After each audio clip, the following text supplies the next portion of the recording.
Hey guys, welcome back to the shop. Actually, today we're in my office. So up here in Canada, the weather is starting to turn. It is mid-November. They've already been out once with salt, so it might be a little while before I get some really good driving videos of this Corvette. But in the meantime, I've got a couple little jobs that I'd like to finish up that I thought maybe you guys would be interested in seeing.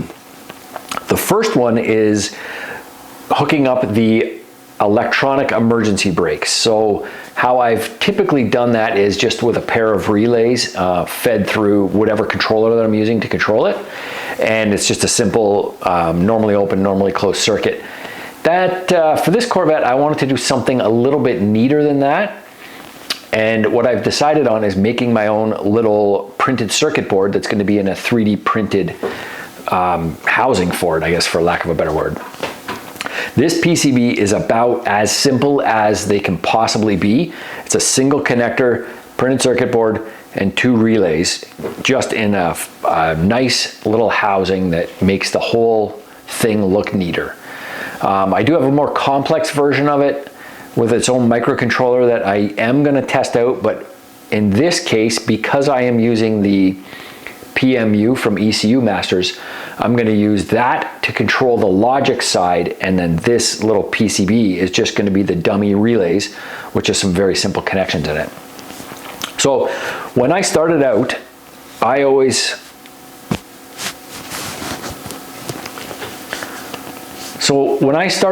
PCBs were one of those areas where I always thought it was above my skill set. Now, saying that out loud sounds completely dumb because skill sets are ever evolving, so there's no reason to think that that's not something that you can do.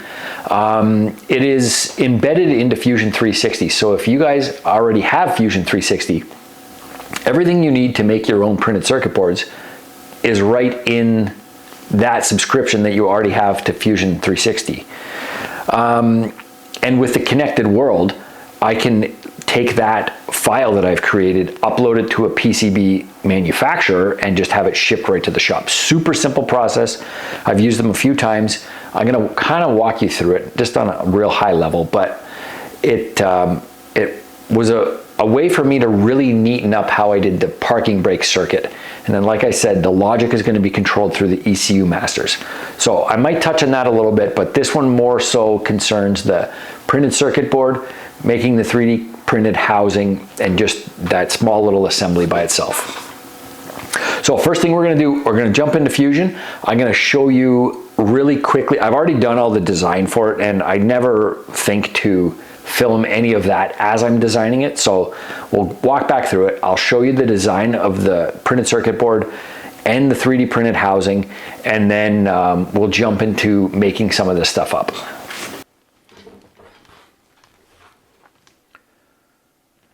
Okay, so this is our PCB, actually our 3D model of our PCB inside Fusion.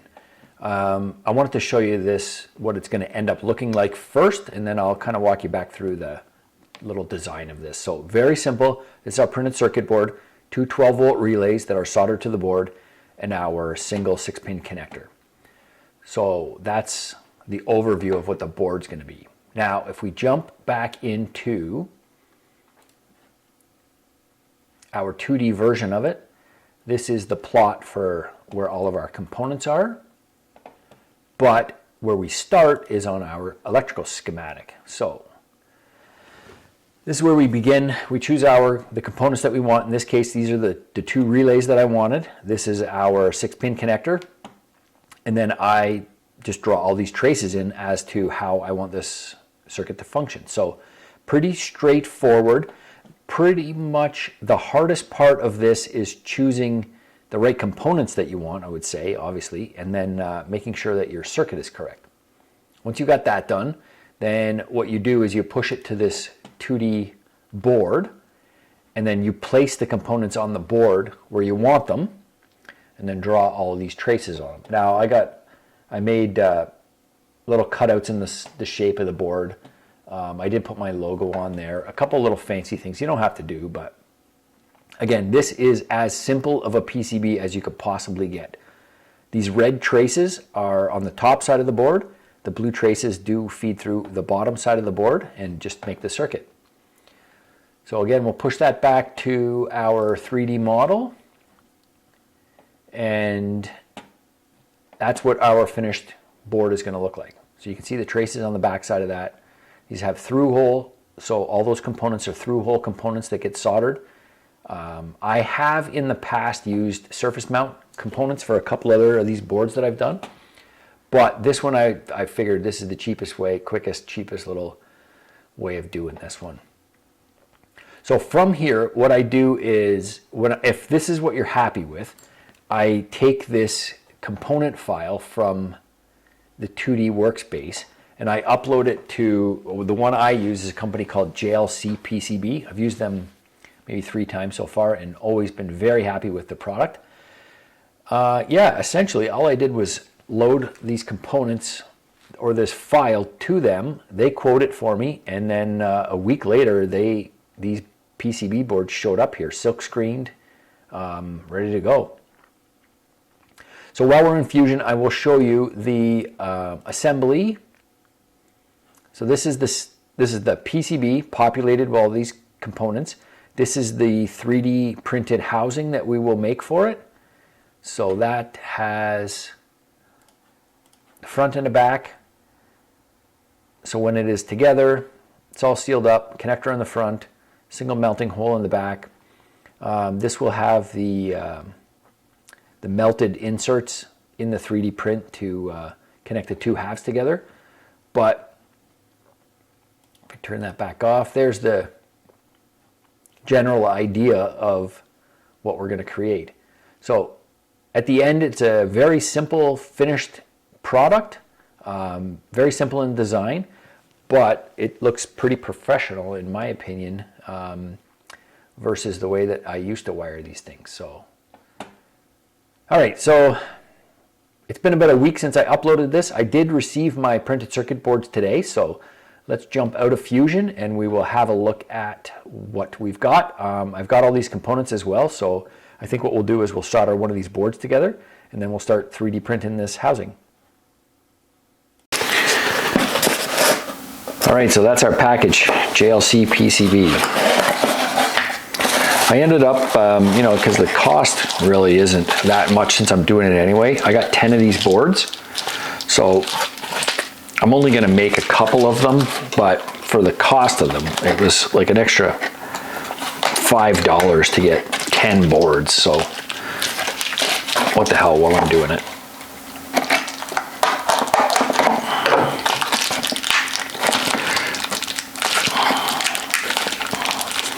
Which is good because I might screw one of these boards up just trying to get them out.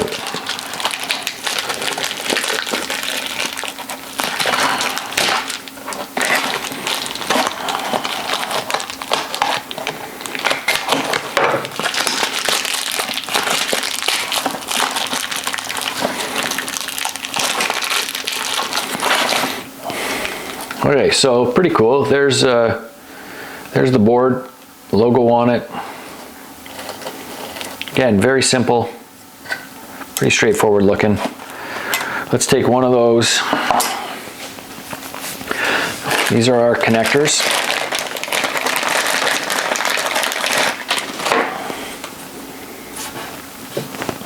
So that connector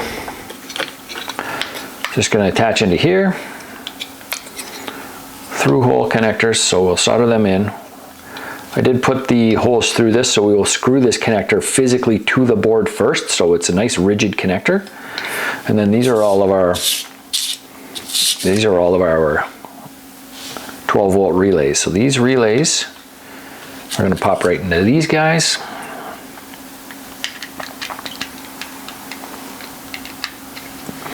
Just like that. So there you have it. It looks exactly like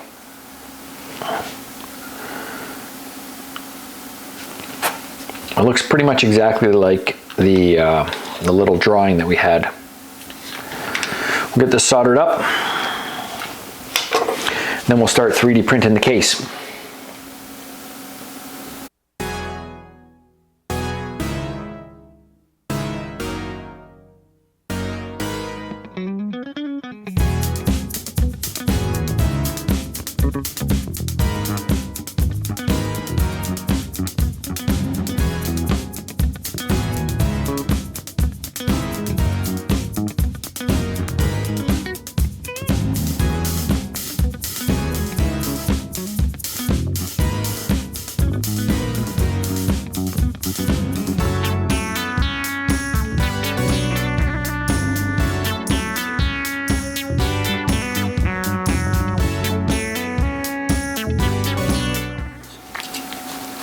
So before you even soldered it, that is mechanically fastened to the board.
So as simple as that. It looks almost identical to our 3D model. Our components are in.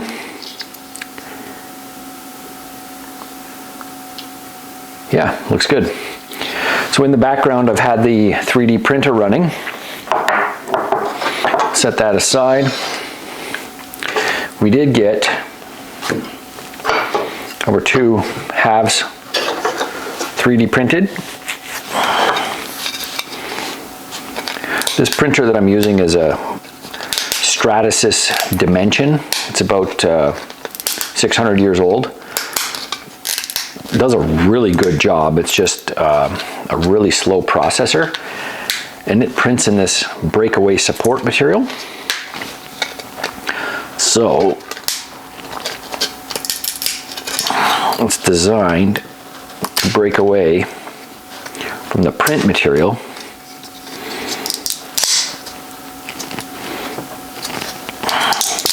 rather than some of the printers out there that use the same material as support material. This stuff is designed not to stick as well, but sometimes it's still an absolute pain getting off. Let's see how this goes.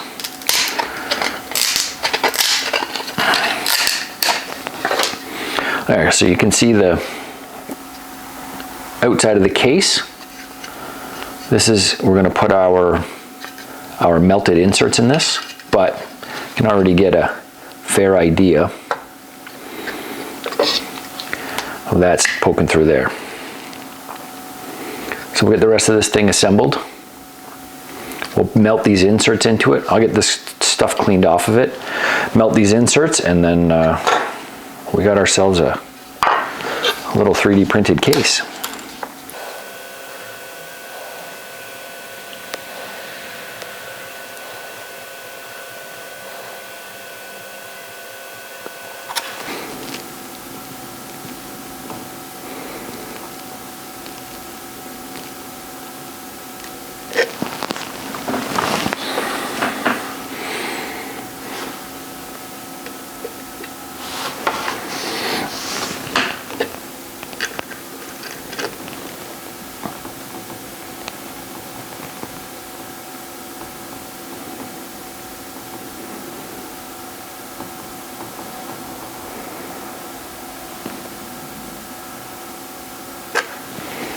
Okay.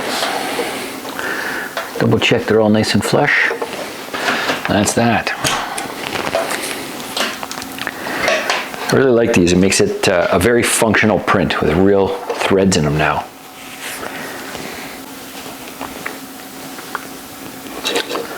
So after we kind of verified that those are flush, I did end up having to clearance this 3D print a little bit.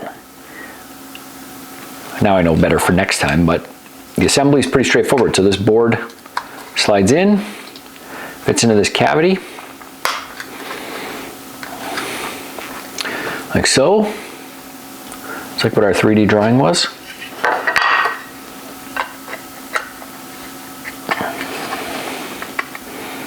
Cover over the top. And now we're nice stainless M4s.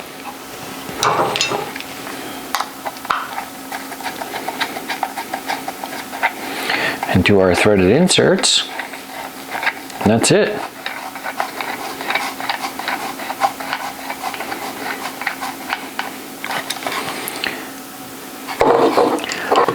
The finished product. Not too bad looking. I do need to get shorter screws. I realized they were a little bit too long, but that was all I had here in stock.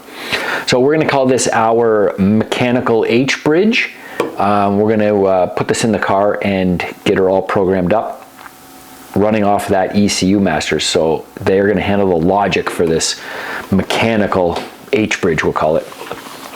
But it's pretty neat. If you already have access to Fusion 360, every single piece of this was drawn and made in Fusion 360. So that PCB function that's in there is pretty darn powerful. And I often overlook that it's even there. But if you ever get the chance, there's tons of tutorials on the internet. And it is pretty darn cool what you can make. All right, guys, thanks for watching. Next, we're gonna tackle some CAN bus reverse engineering. So that video is to come next. Thanks for watching.